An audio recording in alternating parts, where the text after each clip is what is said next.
What flows into you from the myth is not truth, but reality. C.S. Lewis. So you know that epic fantasy series that the Daily Wire has been working on for a couple of years and spent possibly hundreds of millions of dollars on, the Pendragon Cycle? I have a review of it to share.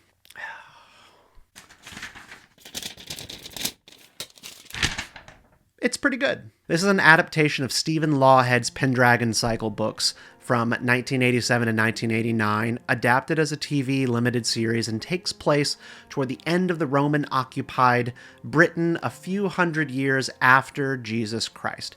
And the island is at a turning point with warring Celtic tribes that need to unite, Druid religion, Saxons on the rise off of their shores, and it is set against the backdrop of a utopian Atlantis that once existed and collapsed.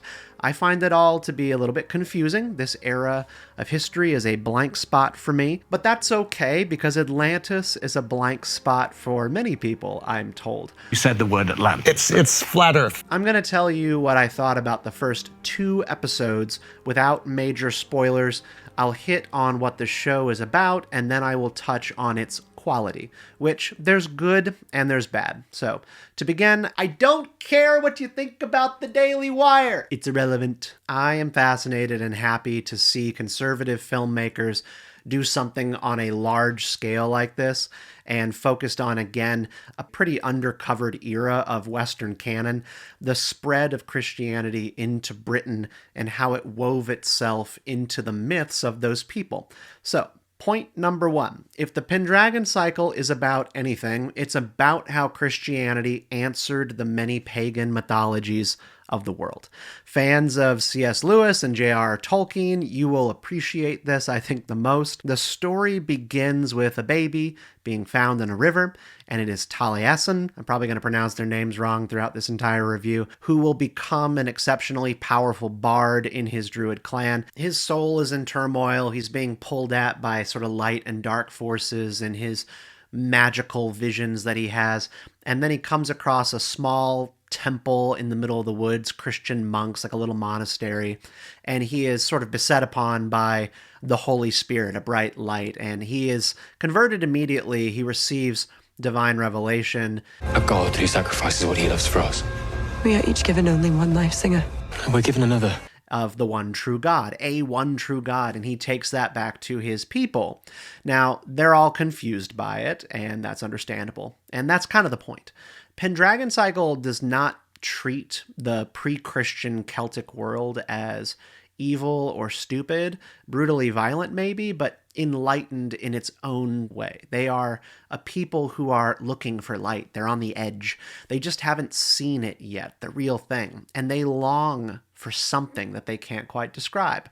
And they're getting glimpses of it through their pagan mythology.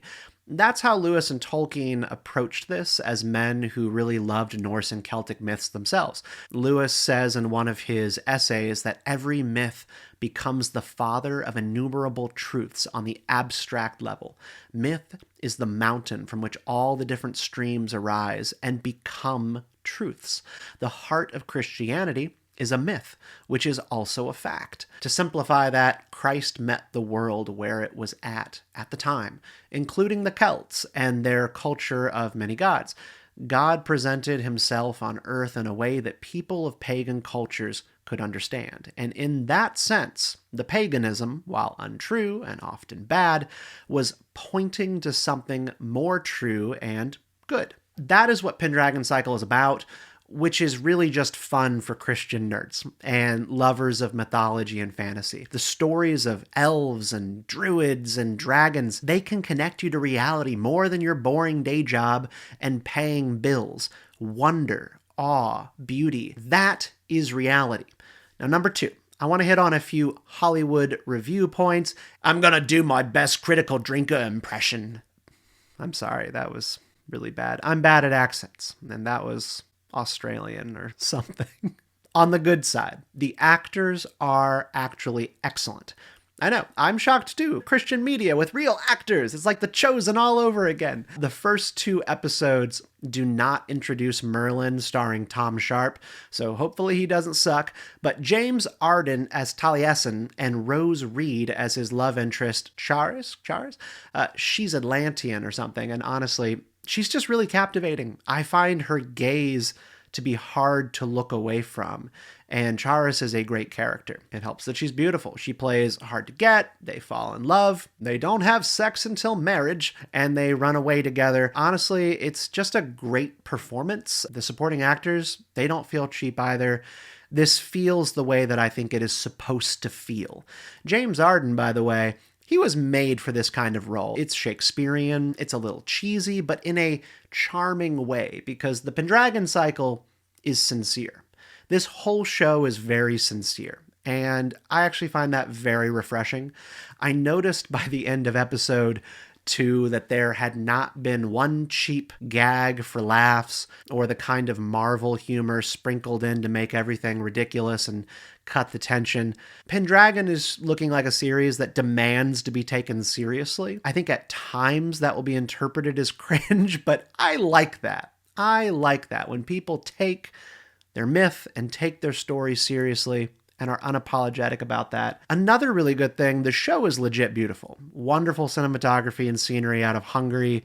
Lots of small American studios are filming out there these days, and it really does pay off. Now, on the bad side, the war scenes are iffy. There's something wrong about the battles. They just feel off. They strike me as high-budget History Channel battles that you see sort of cut in between interview segments on the History Channel.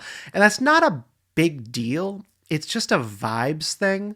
And some special effects throughout the show are very cable TV, like early 2000s cable TV in their quality. Lightning in the sky before a battle charge. Look, if you can't make lightning look great, don't do it at all. You just don't need to do it. And the other thing that wasn't working quite right was the editing. Maybe I am stupid and couldn't keep up. I don't know the history of this time period, so I find it extra confusing already, but there were editing decisions made that made no sense for the story continuity. It was jumping in a way that I just couldn't follow, and it only served to confuse me. So the Atlantean stuff with the bull, kind of goofy. In fact, the entire Atlantean backstory just didn't really work. Now, I want to give final kudos to the show on this. Language. Lekoran now, great. Penna. Atlantean. They hired linguist and philosophy guru Spencer Clavin of Young Heretics, who's, family member of the Daily Wire, to make the language for the show and instruct the actors in it. I used to think that J.R.R. Tolkien was a total weirdo for having created Elvish. Like, who would go that far to build out a whole language for his universe?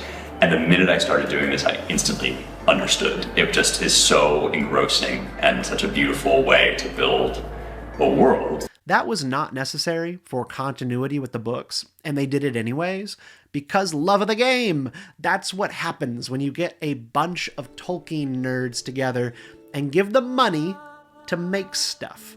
We all just sort of need this desperately, a movement to re-enchant our minds. And I don't say re-enchant the world, because the world is still enchanted.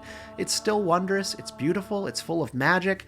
It's just us. We've lost our ability to see it and engage with it, and something as simple as inventing a language, going back to the word, the foundation of civilization, it takes you off the couch and into the Pendragon story in a way that I appreciated. So all that to say, you have our attention. You're going to hear a bunch of bad faith political junkies throwing out opinions about the Pendragon Cycle, and I have no history with the books. I don't really care. I'm just looking at this out of interest for stories that bring us good philosophy, lessons on living, and are genuinely entertaining. And I do think that this show manages to put entertainment above message, which is always the struggle for conservative media. They always want to preach first and then do story second. I think Pendragon Cycle gets the balance right. So, Geeky Stoics, seal of approval. This is a show worth watching and really right up the alley of the folks on this channel who are interested in the life lessons of myths. I'm Steven. If you want to go deeper, join the Geeky Stoics Substack to be part of our community. You can get access to our Discord and unlock the Find Your Death Star workbook, a guided way to take the philosophy we talk about on the channel here and turn it into something practical and actionable in your life. The link is in the description, and we'll see you next time.